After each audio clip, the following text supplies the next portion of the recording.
Press Start Podcast. And welcome back to the Press Start Podcast. This is episode number 169. I'm your host, Vic, aka Mr. Never Chillin'. This week I'm joined by my co host, Roger, aka Lunatic Oblivion. What's going on, man?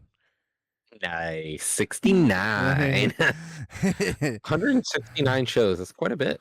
Yeah, man. I think in total, I think we're up to 191 before our rebrand, if we include the episodes from the Chill Zone. But yeah, man, 169. So since we rebranded, I mean that's a lot, man. Yeah, that's 5 years worth of shows almost, if you include all the times we also miss. Exactly. It could be a lot more. But nonetheless, though, man, let's just dive right into kind of what we've been playing over the last week. Your list is way more significant than mine. I feel like I barely played any games this week. But I guess we can kick it off with the game that we both been playing on Tuesdays, and that's Wolfenstein Young Bloods. What is your thoughts on this? Is it getting any better for you? No, it's getting worse. It's getting so much worse. That's the part that sucks. Like, I want it to be good, but it's just bad. Like, the fact we can't fucking quick travel because there are enemies 6 blocks that way. Like, yeah, they're not even remotely close, but you got to go kill them. it is disappointing, my friend.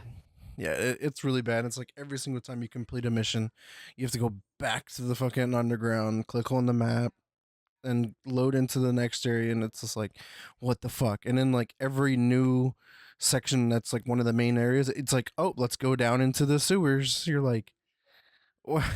Every single time you go down to a sewer, like what the fuck?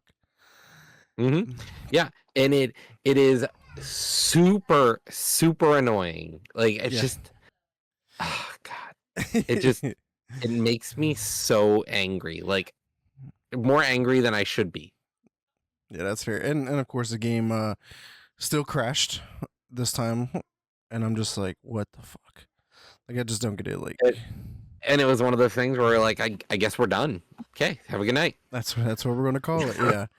Yeah, it's been pretty brutal. I just can't wait to get through it so we can move on to our next game, whatever that may be. But yeah, Wolfenstein Youngbloods is definitely not living up to our expectations of playing good games.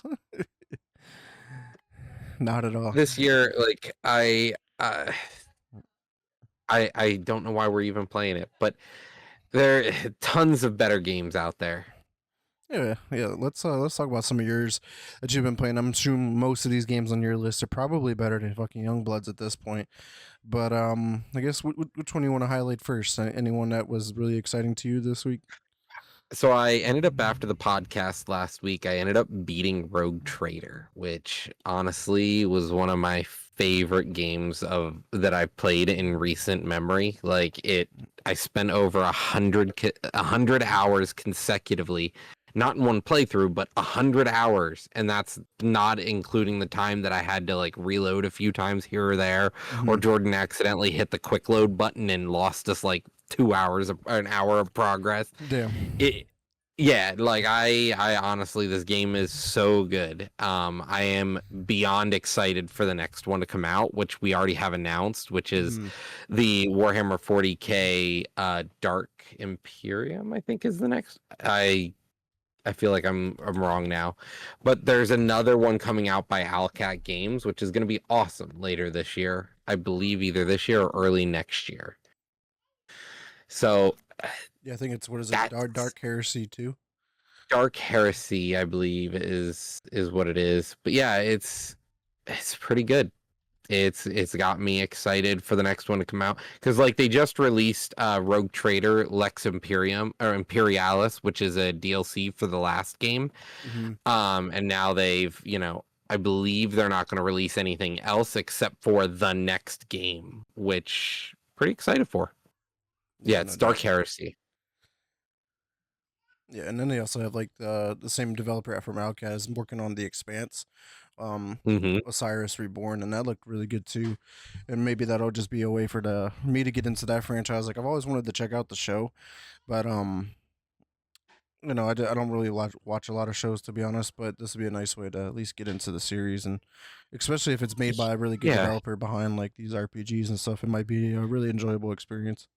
I'm gonna be interested to see what comes of it because this studio is known for their their tactical RPGs, but this is gonna be a first person shooter, like Yeah, or first or third person actually. It is a third person, I correct myself. third Third person. person RPG shooter, which is like awesome. But let's hope it turns out well. Yeah, no doubt, man. All right. Speaking of like space travel and whatnot, you got a game on here called Surviving Mars. I remember seeing this game before, but what's your take on this game? So I was looking around my library for something to jump back into. Just just another strategy game, and this was one I didn't give the full time that I should have given it. And honestly, it is so interesting, but like it's a lot of min-max micromanagement for a paradox game. And as I say, I'm a big fan of paradox strategy games. Yeah, no doubt. Yeah, I remember seeing this quite a few times. I love the concept of like terraforming Mars and stuff like that because like that's grounded in like realism because they've always talked about like if we went to Mars and polluted Mars's atmosphere the way that we pollute ours, it would actually create like the greenhouse effect and then it would create like a livable atmosphere and stuff like that. So like you kind of see that right now like they're in domes but all of the pollution and shit like that is going outside of the dome and again, Mhm. technically in the long run, like it would make Mars habitable again. But That's pretty cool. Yeah. yeah, I have like a fixation with space sometimes, man. It's pretty crazy. But yeah, man. Let's talk about another space game that I've been playing with the altar still, and I'm in Act 3. I got through the little interlude part, which was really weird. Don't want to spoil anything on that one because it's just an experience to go do it yourself. But man, Act 3 doesn't slow down in the least a bit. Like you get to the fucking next area and it's like I have no resources, but the sun's almost here. They want to rebel against me because I don't have resources. Well, I can't fucking go get the resources. I don't have anything set up yet. And I'm just like, what the fuck? And I fucking died. I got rebelled against, and I'm like, I got to start over again. So hopefully I can get the resources quicker this time around because I first time I was kind of just like exploring and whatnot and trying to figure out the lay of the land before I could really do anything and then in the grand scheme of things that's you can't do that and at this point it's almost like you have to know where you're going, so Mhm. hopefully this time around I can just go boom boom boom. I think the hardest point was where the metals deposit is. It's in like a weird area where like trying to set up your pylons, you have to like go out and fucking around to get the pylons to go because like the caves are like so fucking small you can't put it you they can't run through there and I'm like and it's irritating and then like the anomalies are aggressive as fuck, like they attack the Mhm. fuck out of you and I'm just like bro just They leave me chase you alone. down. Yeah, I'm like bro chill out. Uh, Yeah, so hopefully I can get through that game because Act 3 is the last one, and then there's it's obviously the epilogue. yeah, Act 3 after the big change there, you're like it becomes much harder because of what happens there. Right. You got to just start using the big tall like the long distance pylons at that point. Mm-hmm. Yeah, like I think they're the hub pylons. Yeah, so we'll see. Hopefully I can get through that game this week. Good luck. Yeah, It's man. super fun. Honestly, it was one of my favorite games of recent memory. Yeah, it's definitely really enjoyable. I can't. I mean, other than like that one hiccup I had like last week where I thought the game was in like soft locked, you know, and I got past it. But other than that, yeah, it's been I would say a pretty good experience so far. All right, man. Let's talk about some other games here on your list. You actually beat. I remember you posting about beating a game, and you beat Minami Lane. This one just recently dropped on the Game Pass, and I was like, oh, this seems like a nice little cozy, like chilling type of game that I might give a go eventually, just for like a palate cleanser. But is this a game that you would recommend to check out on Game Pass? Yeah, honestly, for a free game like this, even the devs wrote in the game like, "Hey, this game is gonna be like 3 hours of your time, and it's just a nice detox." And it really was. It was honestly super fun just to chill and like just it's just a chill simulation game. I honestly was just having a ton of fun, not super difficult, not over the top with its with the way you have to do things.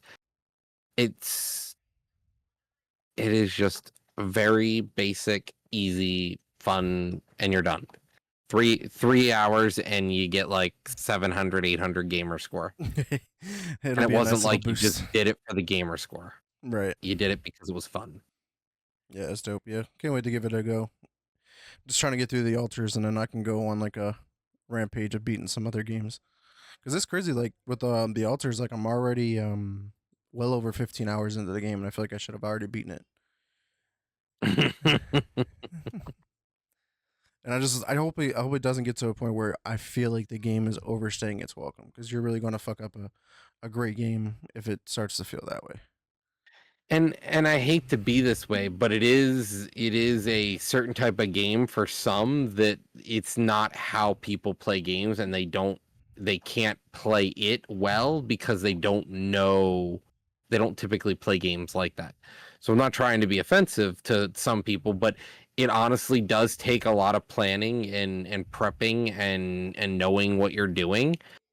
And like I got to the end of the like 18 hours or whatever that I played it, and I was like, yeah, it felt like right there was the perfect time to end the game. Like it couldn't have gone on further or it would have overstayed its Hmm. welcome. But like at that 18 hours point, I was like the story was succinct. It went through itself pretty fast. Like I liked how everything changed on the planet, and it just had a lot to it and a lot of good story. Yeah, for sure. All right, let's talk about another game here. Game I actually just picked up yesterday because we were supposed to go on this float down the Yellow Breaches, but the weather was just like real crappy, so I just like, we're not gonna go.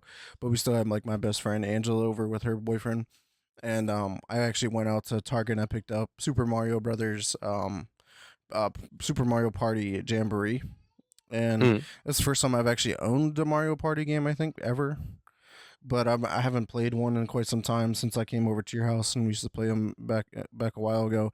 But yeah, man, this is actually a pretty fun experience. You know, I definitely can't wait to play it again with more friends and whatnot. But yeah, definitely a fun time. I mean, like you don't expect anything less from that type of game. Like I feel like they're always a good time no matter what. But yeah, we were Unless you're playing people who are really sweaty at Mario Party. yeah. I feel like I was the sweaty guy. I was out here like 4 or 5 star in it, like, but I was like, I feel like if I played with someone else, like I'd probably get smoked. Um, and then we also I forgot to add this one. Yeah, but we also played some Mario Kart as well, and was whooping ass in that one. But yeah, I mean Mario just never disappoints. Great party games, always good times. Hmm. But let's talk about a fun game you were playing with some friends though, and that's Peak.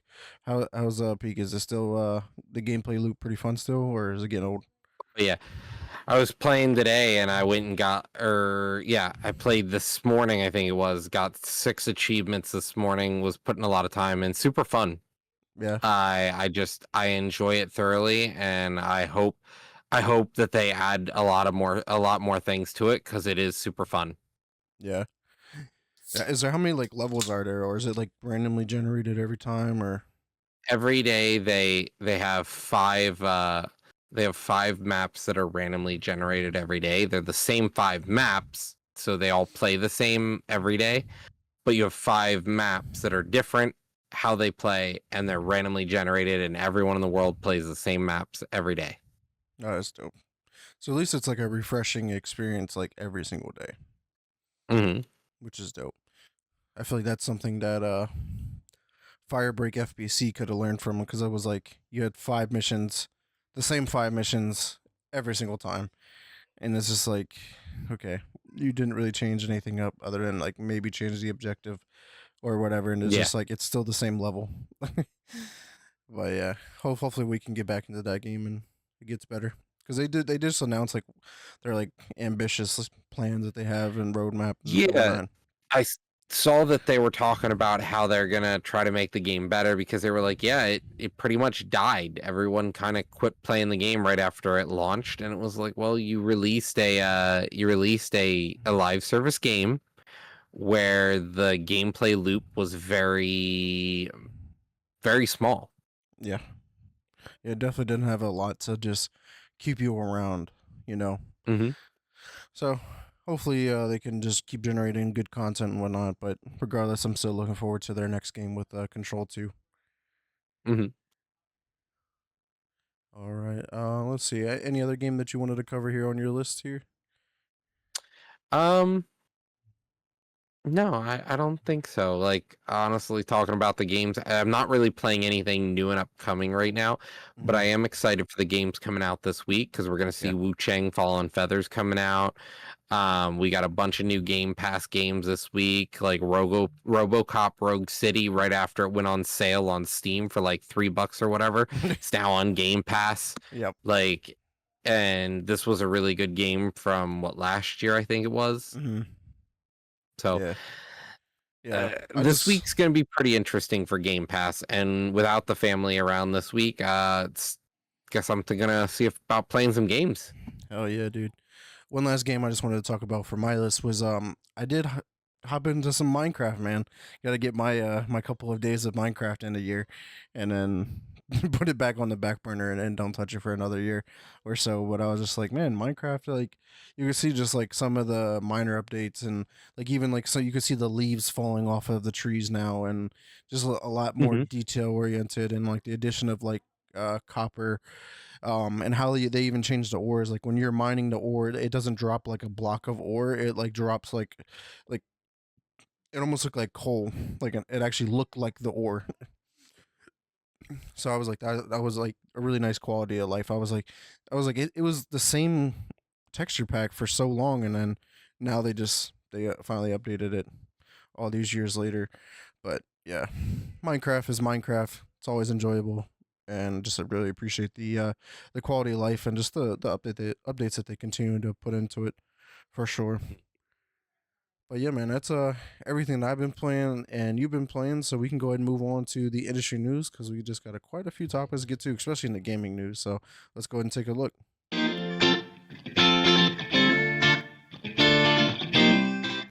All right, man. If you want to kick us off with the first topic of the day. Yeah, so Nintendo has just announced their next game or their next motion picture. They put in a copyright notice for Donkey Kong, an unnamed Donkey Kong motion picture. So interesting. I believe from some I've heard it's going to be sort of canonically based on the Donkey Kong from the Mario movie, so it'll be sort of in the same vein Mm, of not like going to be the same canonical Donkey Kong instead of like Donkey Kong and a whole different thing, but actually from that. yeah, that's dope. I think I did remember them talking about like how they're going to create like their own like MCU Hmm. with based off of that movie, and I was like, they have the easiest way of doing it. Like they can ultimately like have their Avengers Endgame moment, and it really just be the Super Smash Brothers movie. Like it could all just culminate into that, and I'm just like, yeah, they got something cooking. Just let them cook. Hmm. But yeah, no, I mean, I think it's a perfect time though to announce the Donkey Kong motion picture, just with the recent game that just came out for the Switch 2, and that one's been reviewing exceptionally well. I've been seeing a bunch of nines and tens. It's been a really good game. I mean, obviously, it's coming from the developers who made Mario Odyssey, so Hmm. they got a lot of good talent over there. So I'm looking forward to eventually getting the Switch 2, and that being one of the first games I do pick up. Because honestly, the reason why I even picked up the Switch 1 back then was to play Mario Odyssey, and it's like history repeating itself. It's like now you got to get the Switch 2 to pick up fucking Donkey Kong Bonanza. So that's definitely it. But are you looking forward to checking out the new Donkey Kong game and then maybe check out the movie? If I had a Switch 2, it would have been one of the first things I bought as soon as it came out. I it as soon as I saw it, I was like, this is the game I want. Hmm. Would you get that before Mario Kart World, or are you just gonna get the Mario Kart bundle? I would get the Mario Kart bundle most likely. Hmm. That makes sense. Cool. All right, man. Last thing here for industry news. Some more sad news, actually. This is from Virtuos Studios. They're the developer recently behind like the Oblivion remaster, and are also co-developing Metal Gear Solid 3 remake, Delta. And these guys were hit with layoffs, cutting 270 staff members, which is around 7% of their studio. And I'm just like, man, just sucks to see like so much talent. Like no matter how great you are of a studio, the impacts of layoffs are inevitable, which is Hmm. crazy. Like no one is safe. Period. You can have the greatest game of the year and still It's get hit with layoffs. there's too much going on in the game industry. Like the goal is too high, I feel. Mm-hmm. It's just way too there's just not enough. Yeah, it sucks. It's hard to say. It's hard to say anything more than like they've got the plan is up here and like the budgets are just getting too big. They're funding themselves out of feasibility. Right. All right, man. That's everything we got for the industry news. Any last comments or remarks on any of those topics this week? No, it was a very light week for the industry news, but gaming news is always fun. Yeah, man. Let's go ahead and check that out.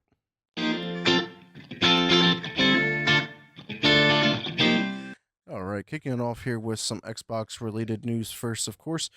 This one isn't necessarily gaming related, but like obviously I play on my Xbox a lot. I don't really use this service a lot. I think I bought like three things from it, but as of 2 days ago on the 18th, Microsoft no longer offers movies and TV shows for purchase or rent. Um, and I was just like, damn, like that came out of fucking left field. Like no one saw that coming. But I guess that's just another cut in the big old Microsoft pie that they had to get out of there for to make more room for AI. But I think I have like three or four movies I think I've ever bought through the Microsoft store. Um, just because like you get a lot of good deals through Game Pass, which was really nice. But yeah, man, they're saying no refunds are allowed either, and you can continue to watch your previously purchased content, which is good. So like you're not at least losing that. Um, Hmm. so that's the good part of it. But any thoughts on Microsoft shutting down their movies and TV show section? It's just not profitable. Like, let's be honest, people really don't buy many movies anymore. Like, buying movies is a thing of the past anymore. Anyone's just streaming. They're gonna find it on one of the streaming services. Hopefully, they have it, and they're gonna use that. Yeah.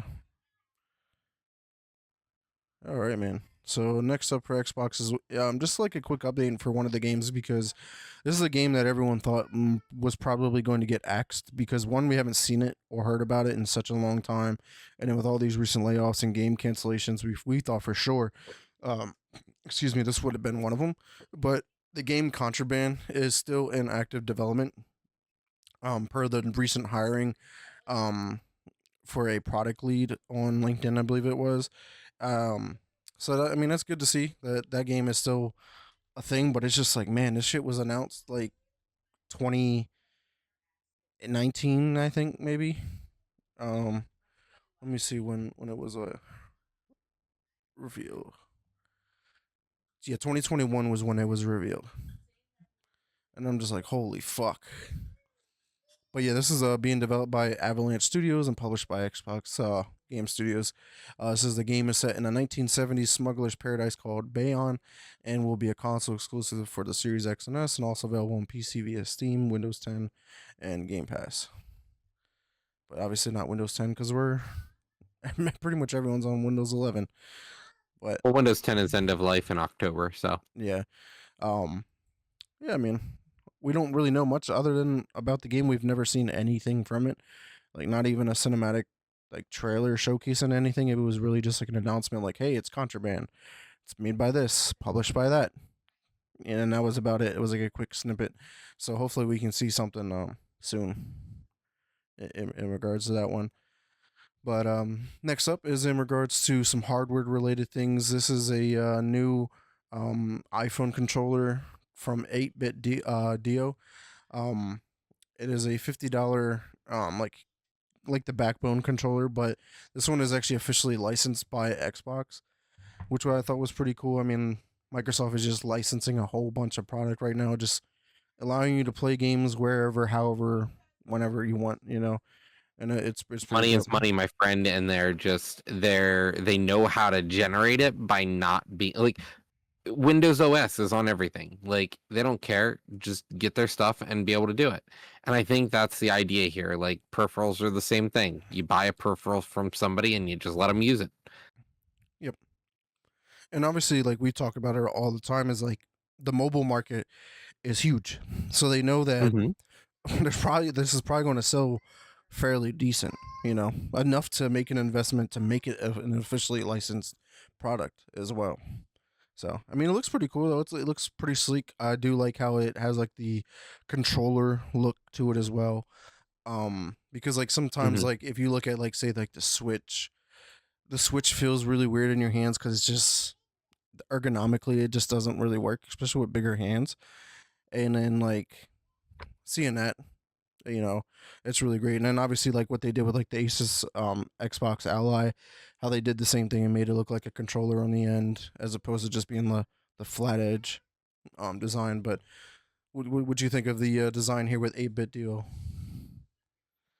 I think it looks pretty cool actually, and like we have another controller that they've released recently as well. At the bottom here, we'll talk about like at the very end of our section. Maybe we can mention it now as well, Yeah, since we're already talking about it. But 8-Bit Do is just doing some crazy things. Like they just also released a new Switch controller that is a Switch 1, 2, and a PC controller, but it's a controller that you can swap out the four buttons for the letters of the system you're using, X, Y, A, B.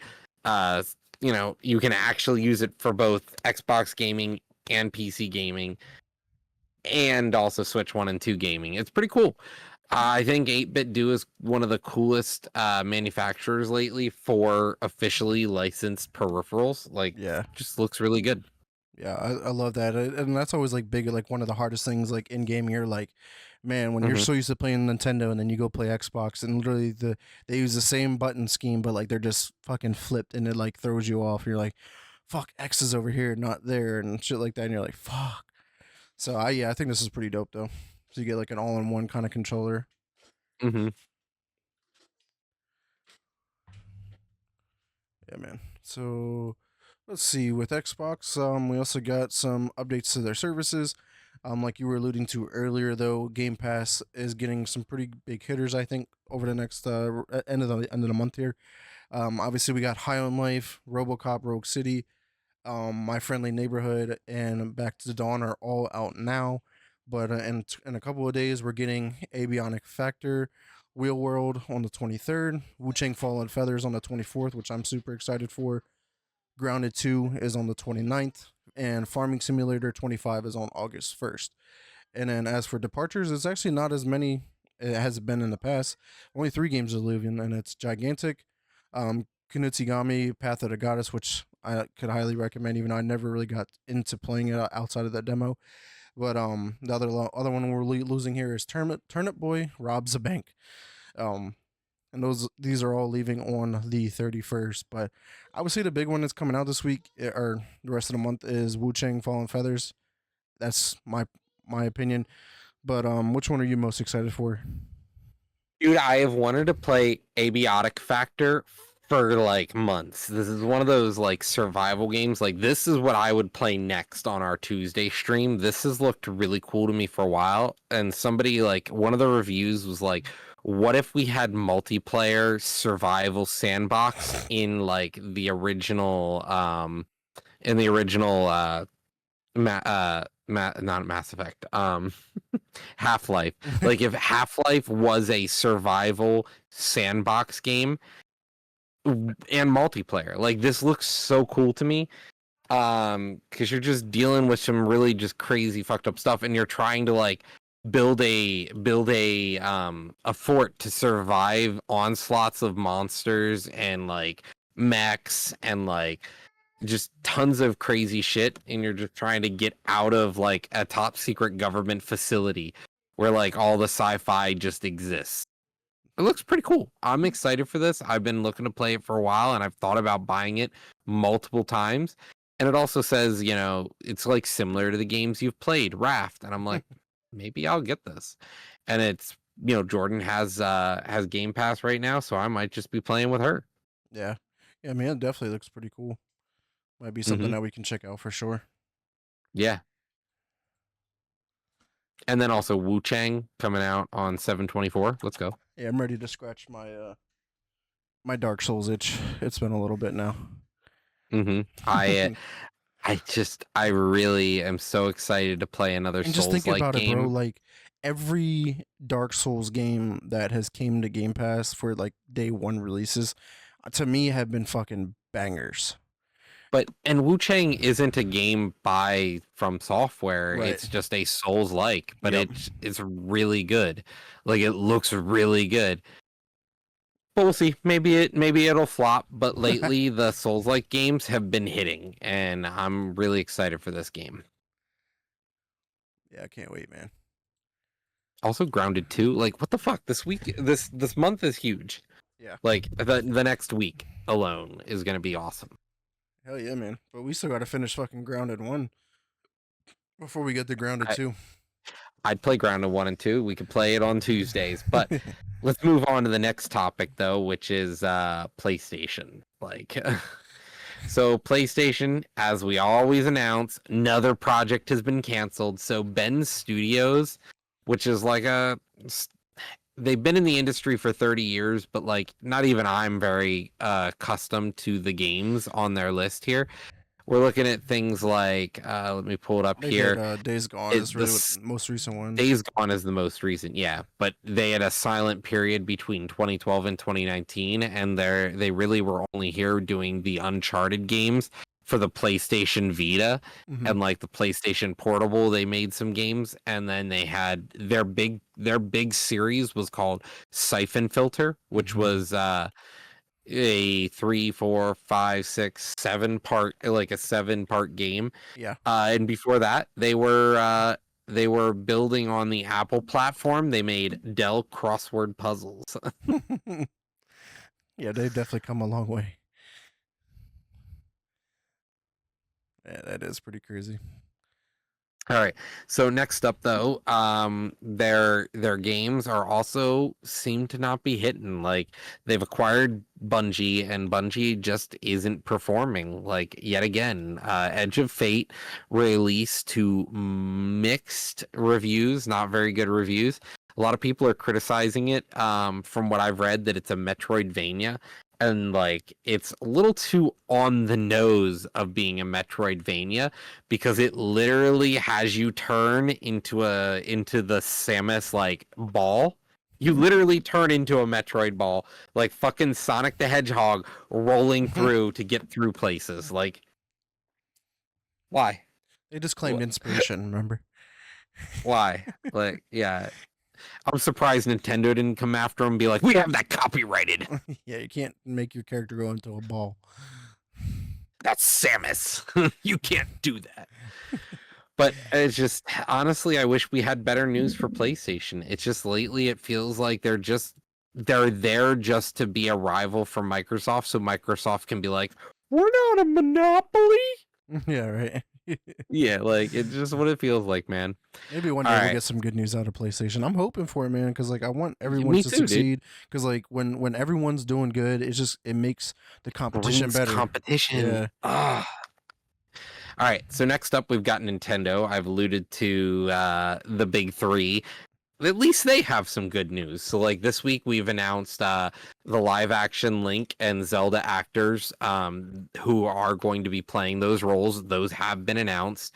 The two people are not really big stars that anything I watch, but it's Bo Bragison and the other one is Benjamin Evan Ainsworth, which they honestly, I saw some art, some pictures that somebody posted, and I was like, yeah, I could definitely see these two characters looking like the people they're trying to portray, and I'm kind of excited. I hope that a live action Legend of Zelda is done really well because it could be beautiful, awesome, just really well done.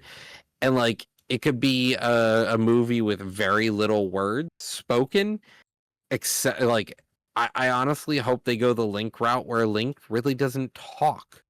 Hmm. He just sort of, you know, gestures and body and body movements and stuff. I really honestly hope that's kind of what we get here. But who knows? Maybe we'll get Link like we did on the oh god, what is that game system? It was like they used to have Link visual novels like in the back in like the early 2000s, late 90s. Also, it was the same console that like Mario Plumber, like the Plumber Mario series was on. And like, you know, I really would prefer like modern Link as we know it, where he's just sort of like, mm-hmm, yep, Hmm. or like, you know, just sort of nods along with it, and all the NPCs are like, so you understand, and he's like, Hmm. they're like, cool, go get him, and you're like, and you just walk the fuck away. Like I have always struggled with like games who don't voice their like the main protagonist like that you play as, and I'm like it's just it seems really weird like how everyone else in the game I is fucking is voiced except the main character, and I'm like this doesn't it doesn't make sense to me. But I think one of the reasons for it is it allows you to sort of self insert into the game. You kind of are able to bridge that a little bit better and feel as though you are in that, because it's the character isn't saying something that you might not say. Like, think about the time you're like, why the fuck would that character say that? That is dumb as shit. Why the fuck would you say that? Like, that's those moments where you're just like, oh god damn, dude, shut the fuck up. Yeah, I can see Yeah, it. now you don't have those, you have those silent, and also the silent protagonist is a trope, and Hmm. and it works for a reason. All right. So next up, we did mention other peripherals, but turns out there's another peripheral going on in the market recently. A Kickstarter for the Switch 2 GameCube controller adapter just went through. So this is literally a Switch 2 dock that has a fully usable, fully functional 4 GameCube controller ports on it, so that you can actually control the Switch with a GameCube controller, which is awesome. I think it's badass. That that I think it's really cool. Because then if you already have the peripherals, like just being able to buy a dock and go is kind of cool. And it's already been fully funded, and it'll be releasing in Hmm. January. And then last thing we have here for Nintendo, I'm actually going to defer to you here, Vic, a little bit because you're the Pokemon TCG Pocket. But I'll at least go over real quick the main gist of what's going on here is that TCG Pocket is revising trading again. Thank God. They're going to add a wish list for your profile so that people can kind of see what you're looking for before they try to trade you. And then also they're going to be removing trade tokens, but instead you use Shine Dust, and it will be required to trade for three diamond, 4 diamond, and star rarity cards. Yeah, I think this is going to help out tremendously because like right now there's no way of knowing like what's because like there's no way to communicate with someone else in the game. Hmm. So if there's no communication in the game, you got to have some kind of way to communicate. Like these are the cards that I'm looking for and I need, and Yeah, this is you what I'm that actually I have want to to have trade. friends. Right. You have to have real people, and it kind of, for a digital card game, like most people don't go, "Hey man, you trying to play Pokemon on your phone right now?" No, You're yeah, gonna for play with sure. real people. Want to Because play with real cards at that point. so in the current set, I think I'm like 4 or 5 cards from completing it, and I need like it's like based around Eevee. This whole set is, and like I need Hmm. like two of the Eevee evolutions, and I was like I have like 6 of these Vaporeon, so I just go into like different friends on my friends list, like hitting trade, hit Vaporeon, and then hope that the card that they give me is what I'm looking for. But they have no idea what I want, what I'm looking for, or anything like that. So I think with Hmm. this new feature being added, like they can go, okay, he's looking for this card. Fuck yeah, I'll trade him this card because I have like 10 of them. Yeah. Yeah, you go to throw up a trade, you're like, oh, I see a friend over here needs a Vaporeon. I got like 12 of these fuckers. I want Yeah. to get rid of them. All right, Yep. click, hey man, and then you just shoot them a trade, and then they can just go back and look at yours. Yep. And I think and it's then gonna be you great. don't have to like, yeah. Yeah. All right. So next up on our list here, we have a big flounder by Nintendo here, which is just honestly embarrassing. Dragon Quest 1 and 2 HD 2D remake for the games.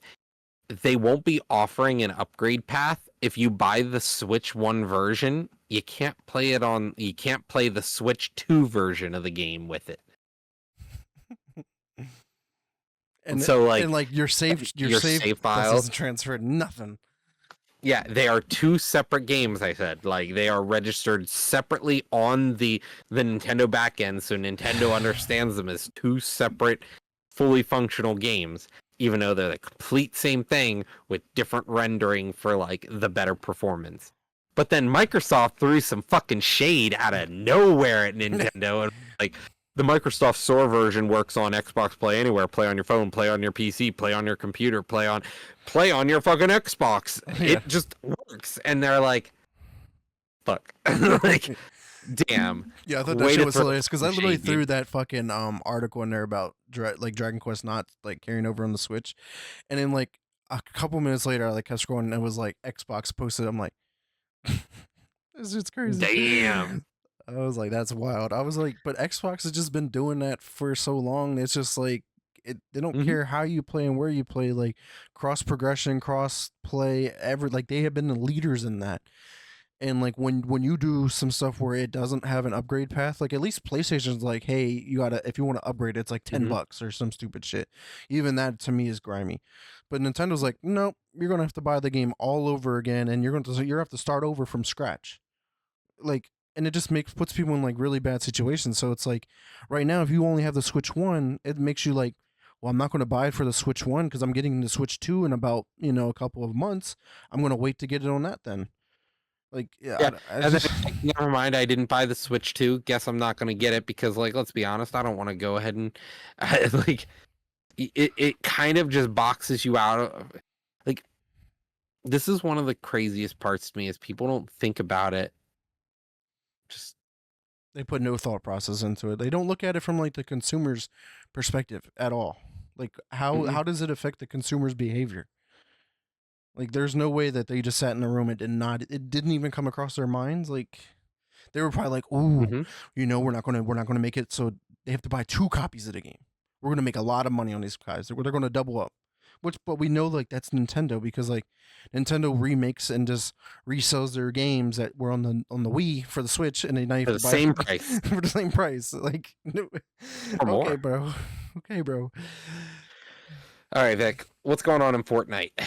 Fortnite just never ceased to exist ever, no matter what. They are always I evolving. mean, it's a fucking ATM, dude. Why wouldn't they just keep leaving the thing on? Yeah, I mean, it's pretty dope. I don't know, honestly, I'm gonna get the trailer here up. So basically, you can play as like Superman in Fortnite now. Like you just have to like collect the power up or whatever, and you can become Superman, and you basically just can one shot everybody. It's just it's goofy. It's typical Fortnite shit. But they did put out this trailer like showcasing you like being able to like turn into Superman. Let me see if I can fast forward a little bit. Yeah, so he clicks on this little Superman symbol and he becomes Superman. And People everyone fucking dies. die. Everyone just fucking perishes. That's So not Superman. That's not cool. yeah, so I mean, Fortnite is My always on top of immersion it. is broke. Like any new thing that comes out, like Fortnite's right there. They help promote the movies, the TV shows, anything honestly. And like I think it was a great collab because honestly, Superman itself, like the movie, has been doing exceptionally well. Which is it's great because DC has been terrible for such a long time that we're finally getting some good, solid quality content.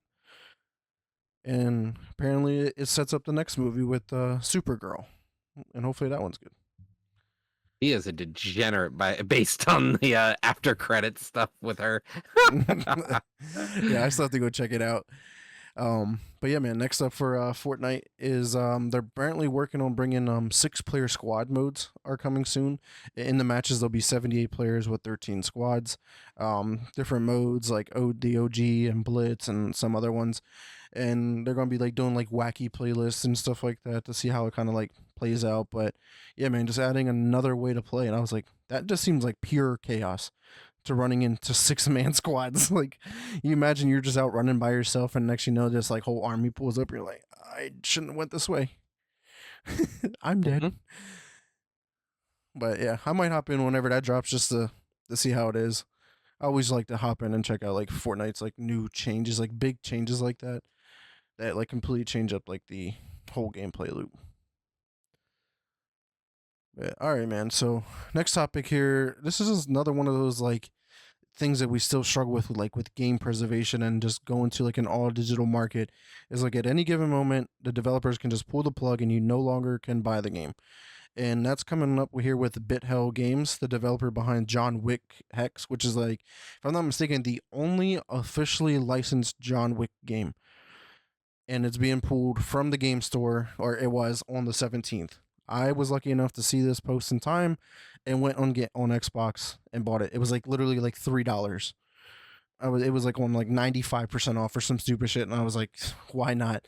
Like, just let me at least get access to this game when a lot of Mhm. people are no longer going to be able to have access to it. And like the whole concept of like Xbox is like all for the bringing your library forward to every generation and being able to play everywhere and anywhere. So I was like, why not? And it was always a game that I wanted to check out. It was a really interesting looking game, but now that I have it, maybe one of these times I'll just hop in and check it out.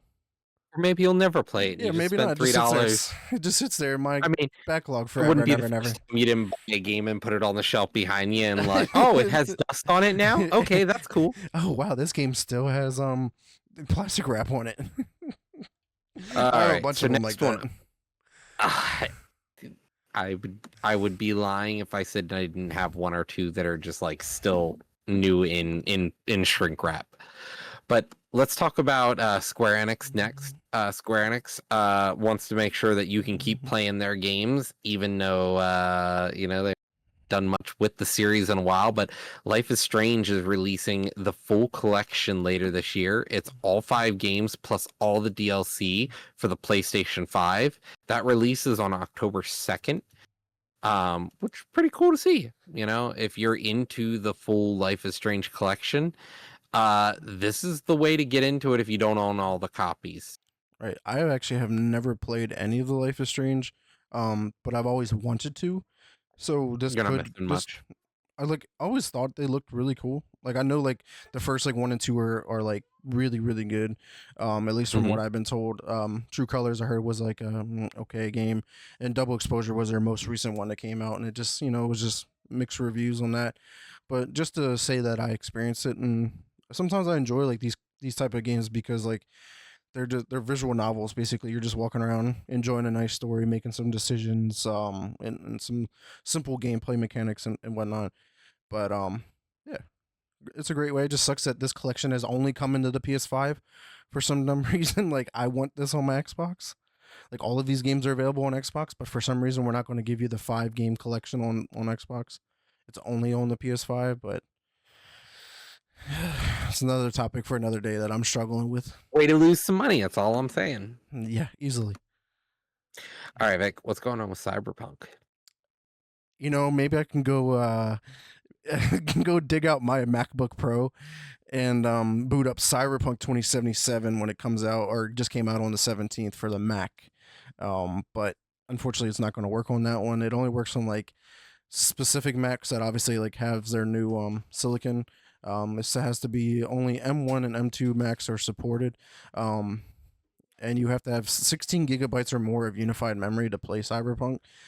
So like basically the base models of the M1 and M2 Max only came with 8 gigabytes of RAM. Not going to be able to play it on those. So like you got to have like mid to high tier Max to be able to even think about running this.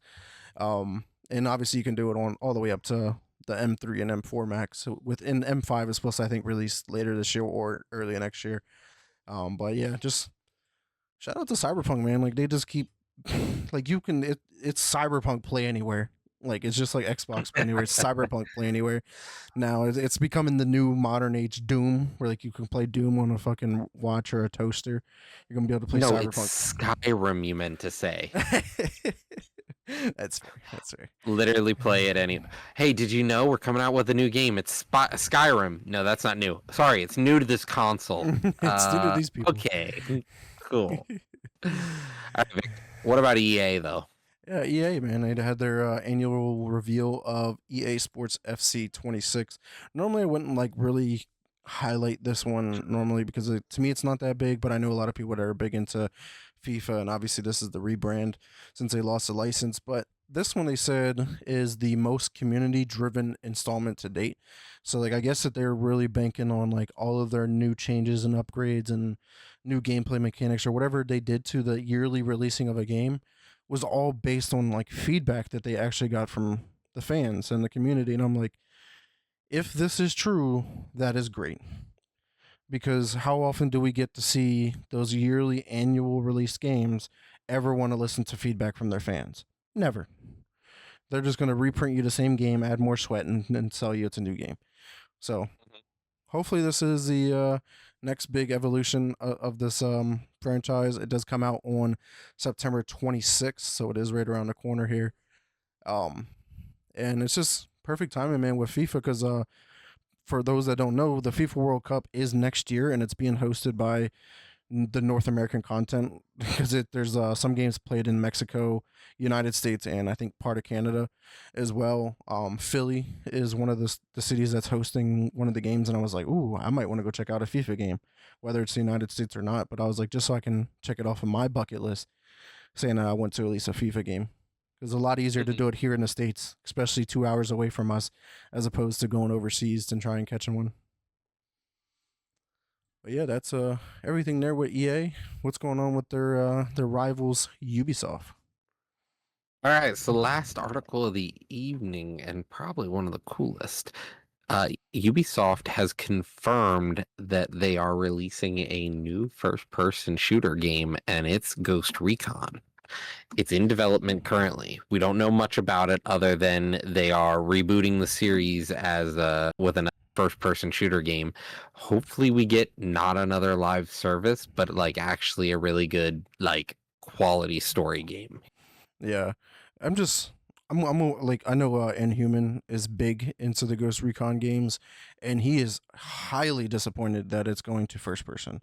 He was like, Ghost Recon is meant to be a third person game, and now you're Mhm. completely changing that up to first person. They have to execute this really well. But yeah, the last two didn't really hit home. I feel like they were trend chasing with the whole open world live service or games as a service game. You mean the Ubisoft Yeah, motto? yeah. And it's just like hopefully they can return to the roots of like being like a genuine like story, like I don't know, man. Like Ghost Recon was really dope back in the day. Like Advanced Warfighter 1 and 2 was good. Even Future Soldier was really cool. And like I loved how they did the gunsmith where you can take your gun apart and build it and stuff like that. Like that was ahead of its time before even Call of Duty started to implement the whole gunsmith and whatnot. But yeah, shout out to Ubisoft for at least maybe trying something different and hopefully they can execute it here. Any thoughts on Ghost Recon or It's honestly been a long time since I played a Ghost Recon game, and I'd be excited to play it because maybe like where we've failed with Battlefield, we might find that Ghost Recon can maybe do it. Like that's what I'm hoping for. yeah. That's what I'm looking for. A game to finally shake up the genre because everyone else who lately jumps into the pool is just like, I shit in the pool. And it's like, great, awesome. So still the better one is Call of Duty. Great. You made it look better by being shitty. Like it just doesn't feel like anyone's actually adding anything to the genre lately. It just feels like everyone's like, what features from Call of Duty can we steal to make our game feel good? Right. Yeah, man. Yeah, but speaking about Battlefield, we actually a lot of content creators have received Battlefield 6 care packages because the reveal Mhm. is imminent, like the official reveal, and obviously, I guess like when the game's coming out and what the roadmap is going to look out for that. So hopefully, we get the return of Battlefield and that it actually genuinely feels like Battlefield and it plays great and not like 2042 did. You mean you don't want more flying watercrafts? No, definitely not. Definitely not. But yeah, man, that is all the gaming news that we got for everybody this week. Any last comments or remarks for this episode at all? Nope. Thanks for joining us live, and hope you check us out later if you didn't. Oh yeah, man. Where can the community find you at? Lately, I'm here and on Discord, but maybe I'll continue to stream after we've been beat this hot dumpster fire of a game this week. And of course, you could check me out at Twitter at Mr. Never Chillin _ Xbox is X Never Space Chillin. You want a game party? Hit me up there. Facebook is Vic Brubacher for any questions, concerns. If you want to come on the show, hit me up. And I do have a Twitch at twitch.tv / Mr. Never Chillin. I haven't streamed on there in quite some time, but maybe soon. Maybe soon. But we do want to thank everyone again. And until next week, peace. See ya.